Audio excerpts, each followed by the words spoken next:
guys, this is Ishwari here and welcome back to my channel, or welcome if you're new here. And so as you've already read by the title, this video is going to be about helping most people to stop procrastination.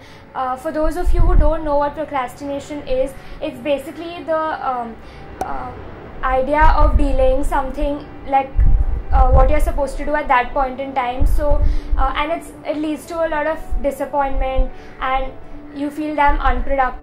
Obviously now I'm not any expert at this, but I've just gone through a lot of it in the past few years, and people have kept telling me stuff that I should do to overcome it, and so I've tried them and most of them have worked. So I just like to share some tips that I have learned with you guys, and without further ado, let's get into the video and stay till the end because come out as a more efficient person, I guess, nothing else.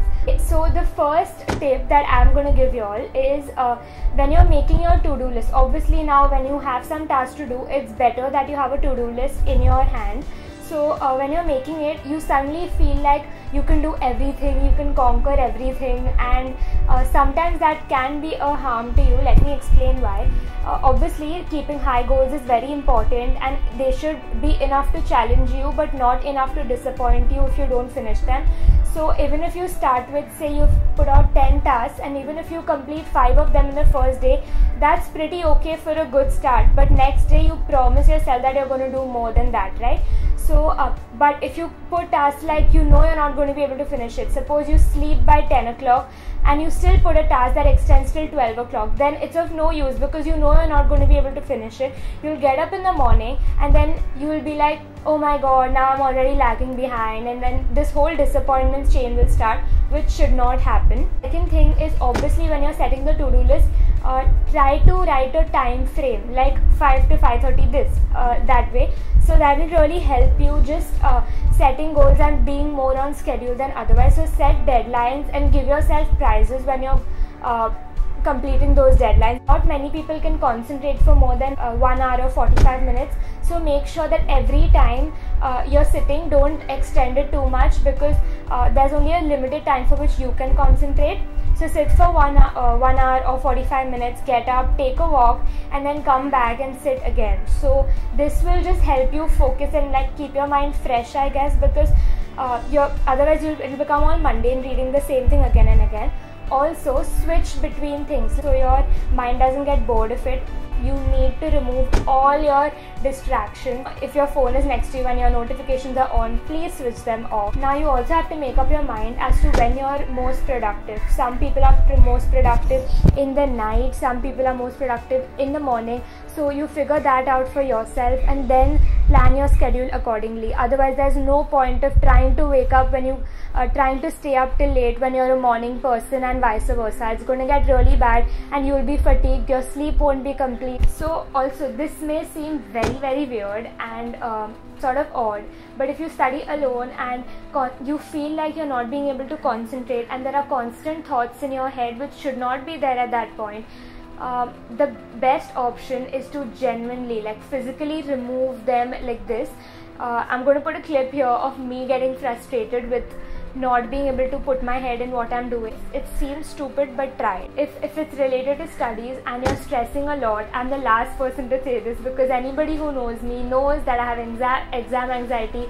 I'm really freakish before any paper. You can't talk to me before any paper. Any big thing I have to do, any performance, I just lose it. So I'm the last person to be saying this, but since I've experienced it so much, everybody constantly tells me that you know, if you take stress, 80% of your mental energy is occupied in the stress, and even then you have like 20% left, and with that you can hardly accomplish anything. So you end up feeling dejected and it's just bad. So usually when I used to procrastinate, after a point I would be like, oh god, I can't do it, I'm getting up and whatever. Like I know everybody's experienced it, but if you say you're going to start at 7 o'clock and then you end up looking at the watch at 7:05 and then you're like, okay, 7:15, and this keeps going on and on.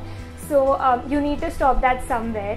So when you're feeling damn dejected and all, do something that excites you. Like for example, for me, good stationery used to work. I would be like, oh my god, good stationery, now I can actually use it. So I used to use it. It would be more interesting for me to continue studying because of my new stationery. yeah, I mean, you can't keep doing it all the time, that's too much money to spend, but you need to figure out whether you're that kind of person who refuses to start it or like starts it and leaves it halfway, and then work on it accordingly. Plan your day, like in the morning you get up, spend few minutes just going through what you're going to do in the day, and it will help you. Or else, if you don't want to get up in the morning, before you sleep, just write down a few, like even vague tasks that you want to complete. So she told me to make 4 columns in a chart and write pros and cons of procrastination and pros and cons of doing the stuff that you have to do. So that way when it's on paper, you're more likely to be like, shit, I'm an ass, get up and do it.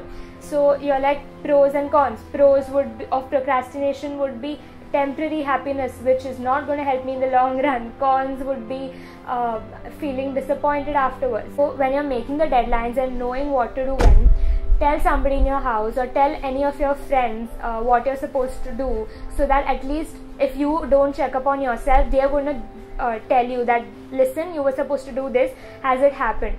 Just make time for things that matter. End of story. You need to have your goal in mind, what you want to achieve. That needs to be very crystal clear. Now in the middle of all this, you don't want to be like, oh my god, should I even do it?